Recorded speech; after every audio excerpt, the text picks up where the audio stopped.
Dah kata tadi dia tak boleh, dia try browser pun semua tak boleh. Saya masuk browser tadi dah boleh. Masuk setting dia punya security semua tu, enablekan balik. Masukkan license, masukkan license sini dah boleh dah. Semudah je. Bila habis kuliah tekan ni je. Tekan end live TV. Lepas tu dia come back to normal lah. I see. So mudah je. Kalau lepas maghrib, ni hari, kalau nak buat kuliah maghrib esok pun boleh. Esok lah kan nak ni. So hari Isnin Ahad.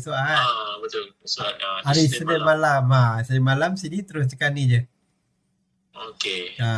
Ini kalau nak buat Jumaat auto pun boleh. Kalau Jumaat auto, dekat sini je. Klik dekat logo Kaabah ni. Kita ada set timer. Okay. Sini dah juga loading. Dekat sini ni waktu Jumaat sini. Tempoh tu Jumaat ni kita tukar ke live TV. I see. Nanti dia automatik. Katakanlah Jumaat ni Zuhur 1.16 kan. Lepas solat sunat, timer untuk solat sunat ni 10 minit ni habis, automatik dia pergi ke live TV, tembak ke mimbar. Alhamdulillah. So kita tak payah nak tekan-tekan lagi dah hari Jumaat. Dia auto je. Dia auto. Tak apa, nanti saya tahu tu.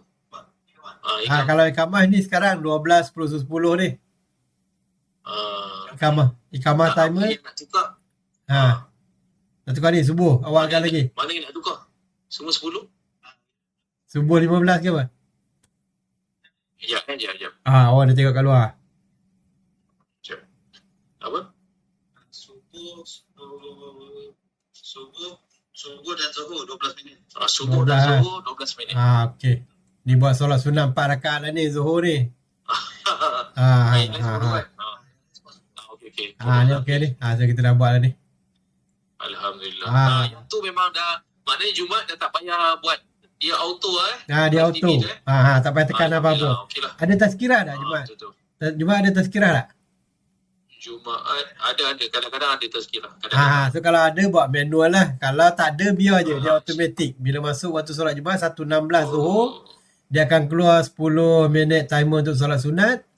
Nanti automatik dia terus tembak mimbar. Ini kita by default kita buat khutbah tu 20 minit lah. Yalah, dia auto. Nanti tengok lo kalau kata khutbah panjang selalu sangat baca slow ke apa, boleh tambah lagi. Laju 20 minit. Tengok boleh tell lah ni. Biasa normal 20 minit. Betul, okay. So yang lain nanti kita buat training hari Isnin lah. So untuk kuliah ni mudah je, straightforward je. Itulah video tu saya ada tengok juga. Dia setting configuration maksudnya kalau saya nak guna dekat PC saya, itu kena pakai AnyDesk.